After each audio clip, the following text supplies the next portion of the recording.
Molim vas, gospođo, zvrnite rukav da vam dam injekciju. Jao, doktore, može li u guzu? Oho, pa naravno da može, samo prvo da vam dam injekciju.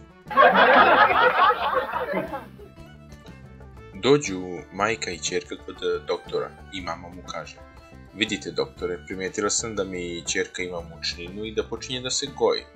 Doktor ih pregleda i reče: gospođo, vaša ćerka je u drugom stanju. Nemoguće, kaže mama. Ali ona nikada nije bila sa muškarcem, jel tako, ćerko?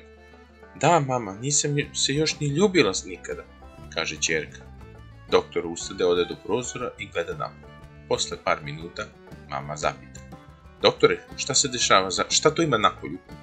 Pa, poslednji put kada se desilo to što vi tvrdite, na nebu se pojavila zvezda, a 3 mudraca su dojahala na kamilama. Pa ne želim da propustim taj trenutak. Kaže doktor: s tim vašim srcem živećete 70 godina. A pacijent će: ali doktore, pa ja imam 70 godina. Eto, vidite. Negde u bolnici u Srbiji. Po vašim analizama vama je potrebna hitna operacija srca. Prvi slobodan termin je 3. jul 2023. godine u 9 sati. Jao, doktore, pa zar ne može malo ranije? Dobro, u redu, ajde neka vam bude u 7:30. Otišao pijanac kod doktora i požalio se na bol preko grudi. I pitao doktora od čega bi to moglo da bude. Doktor odgovara: da nije od šanka.